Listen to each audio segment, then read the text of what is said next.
বলিউডের তুমুল পরিচিত শিশু শিল্পী তারকারা হিট সিনেমায় অভিনয় করে দর্শকদের মনে স্পষ্ট ছাপ তৈরি করা এই শিল্পীরা এখন কে কোথায় আছেন, কি করছেন, এমন প্রশ্ন প্রায় উকি দেয় সিনেমা প্রেমীদের মনে।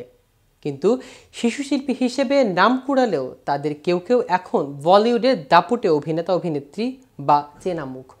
এক নজরে দেখে নেওয়া যাক 5 জন শিশু শিল্পী তালিকা, যারা বলিউডের দাপুটে অভিনেতা অভিনেত্রী। এই তালিকায় আছেন কোন কোন তারকা, এ বিষয়ে বিস্তারিত থাকছে আজকের প্রতিবেদনের বাকি অংশে। কেটিভি শোবিজ চ্যানেল থেকে আপনাদের সাথে আছি আমি মাহমুদুর রহমান সিয়াম। হাসিকা মোতোয়ানি শিশু শিল্পী হিসেবে ঋত্বিক রোশন ও প্রীতি জিন্টার কোই মিল গায়া ছবিতে অভিনয় করেন হাসিকা। পাশাপাশি শাকালাকা বুম বুম, কারিশমা কা কারিশমা, কিউকি সাসভি কাভি বহুথি সিরিয়ালে অভিনয় করেন। গায়ক হিমেশ রেশমিয়ার সঙ্গে আপকা সুরুহ ছবিতে প্রথমবার মূল চরিত্রে অভিনয় করেন তিনি। এখন দক্ষিণের জনপ্রিয় নায়িকা তিনি। কুনাল খেমু ছোটবেলাতেই তুমুল জনপ্রিয় ছিলেন বলিউডের অভিনেতা কুনাল খেমু। স্যার হাম হ্যায় রাহি প্যারকে, রাজা হিন্দুস্তানি ছবিতে দাপুটের সঙ্গে অভিনয় করে গিয়েছেন কুনাল। বড় হয়েও অভিনয় করেছেন তিনি, তবে হাতে গোনা কয়েকটি চলচ্চিত্রে। বলিউড অভিনেতা সাইফ আলী খানের বোন সারা আলী খানের স্বামী কুনাল খেমু। তাদের আছে একটি ছোট্ট কন্যা সন্তান। সম্প্রতি তিনি আলোচনায় নির্মাতা হিসেবে আছেন। তার পরিচালিত কমেডি সিনেমা মারগাঁও এক্সপ্রেস দর্শক সমালোচকদের কাছে প্রশংসিত হয়েছে। সানা সাইদ বলিউড সুপারস্টার শাহরুখ খান ও কাজলের বিখ্যাত সেই কুছ কুছ হোতা হ্যায় সিনেমার কথা নিশ্চয়ই মনে আছে। ব্লকবাস্টার হিট সিনেমাটিতে শাহরুখ খানের মেয়ের চরিত্রে অভিনয় করেছিল অ্যাঞ্জেলি।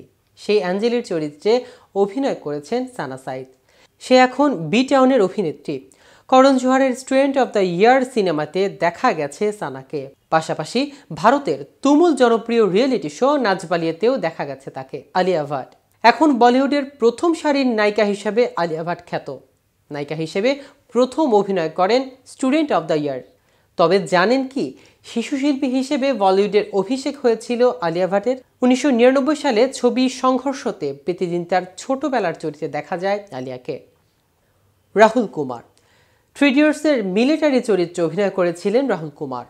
14 বছর আগে মুক্তি পাওয়া এই ছবিতে রাহুল অভিনয়ে খুব বেশি জায়গা পাননি, কিন্তু স্বল্প পরিসরে সবার নজর কেড়েছিলেন তিনি এখন কি করছেন, কোথায় আছেন? রাহুল কুমারকে 3 ইডিয়টসের পর আর সেভাবে কোনো সিনেমায় দেখা যায়নি। তবে রাহুল কেবল এই একটা চলচ্চিত্রে অভিনয় করেছেন এমনটা ভাবলে ভুল করবেন।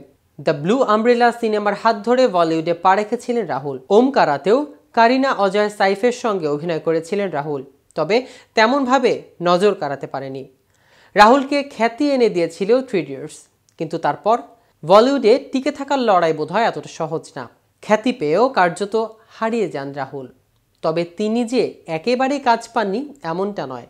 ফির ভি না মানে, বদতমিজ দিল, নীলি ছাত্রীওয়ালে, ইয়ে হ্যায় হাম, নীলি ছাত্রীওয়ালে, ইয়াম হ্যায় হাম এর মতো একাধিক সিনেমাতে অভিনয় করেছেন রাহুল, তবে খ্যাতি পাননি। এমনভাবে নজরে আসেনি। কখনো বলিউড থেকে দূরত্ব বজায় রেখে, কখনো আবার কাজের একাধিক চেষ্টা করেও 3 ইডিয়টসের পরে তেমনভাবে নজর আসতে পারেননি তিনি।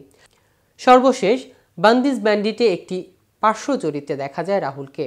অর্জুন কাপুর এবং পরিণীতা চোপড়া অভিনীত সন্দীপ অউর পিঙ্কি ফায়ারে তাকে দেখা গিয়েছিল। তবে ক্যারিয়ারের শুরুতে যে খ্যাতি তিনি পেয়েছিলেন তা যেন অকালে হারিয়ে গেছে।